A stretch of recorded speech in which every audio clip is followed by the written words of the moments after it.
Hello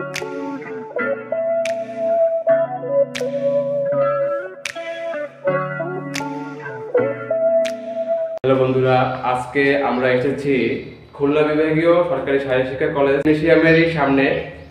তো আমাদের যে ব্যাচমেট ছিল তারা অনেকেই অনেক দূর দূরান্তে রয়েছে, সবার তো সাক্ষাৎ পাচ্ছি না। তো আমার একটা বন্ধু, আমাদেরই ব্যাচমেট সৌমেন দা, তো তিনি আমার সাথে এসেছেন আজকে কলেজে একটা বিশেষ উদ্দেশ্যে, সার্টিফিকেট নেওয়ার জন্য। তো তার মুখে শুনি যে এই কলেজে তিনি কি উদ্দেশ্য নিয়ে ভর্তি হয়েছিলেন। তো সৌমেন দা। ধন্যবাদ দাদা। আমি মূলত এই কলেজে ভর্তি হয়েছিলাম শারীরিক এবং মানসিকভাবে সুস্থ থাকার জন্য, এবং ভবিষ্যতে একজন শারীরিক শিক্ষা বিষয়ে শিক্ষক হওয়ার উদ্দেশ্যেই এই কলেজে মূলত আমার ভর্তি হওয়া। এই কলেজ সম্পর্কে কিছু বলতে পারবেন কি? এই কলেজটি মূলত যুব ও ক্রীড়া মন্ত্রণালয়ের অধীনে একটি কলেজ। 6টি শারীরিক শিক্ষার যে কলেজ আছে বাংলাদেশে, তো তার মধ্যে একটি কলেজ হলো খুলনা বিভাগীয় সরকারি শারীরিক শিক্ষার কলেজ, এই কলেজটি। তো এই কলেজের স্যাররা অনেক আন্তরিক এবং সুন্দর এবং মনোরম পরিবেশে এখানে শিক্ষা প্রদান করা হয়। তো দাদা, আমাদের এই কলেজের শিক্ষা যে কিভাবে শিক্ষা দেওয়া হয় বা শিক্ষার ধরন সম্পর্কে আপনি কিছু বলতে পারবেন কি? এখানে মূলত একটি ক্রীড়া প্রতিষ্ঠান। এখানে মূলত সমস্ত ক্রীড়া বিষয়ে শিক্ষা প্রদান করা হয়।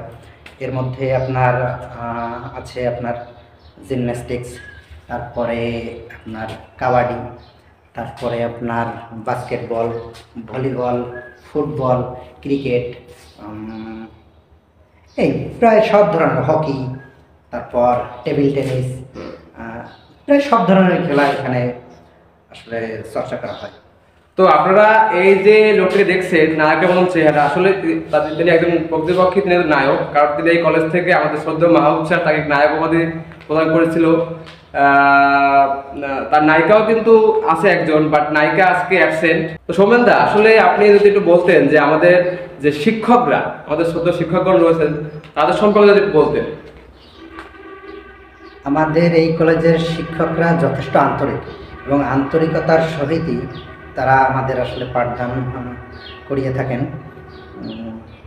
আপনারা যারা ভবিষ্যতে আসলে ভর্তি হবেন এই কলেজে, আমার মনে হয় যথেষ্ট আন্তরিকতার সাথেই আপনারা পাঠদানের সুযোগ পাবেন। স্যাররা এই বিষয়ে যথেষ্ট আন্তরিক। তো ধন্যবাদ আপনাকে দাদা, আপনার মূল্যবান মতামত দেওয়ার জন্য। তো আমরা এখন আমাদের কলেজটিকে ঘুরিয়ে দেখার চেষ্টা করবো আপনাদেরকে, আপনারা দেখবেন আমাদের কলেজটি।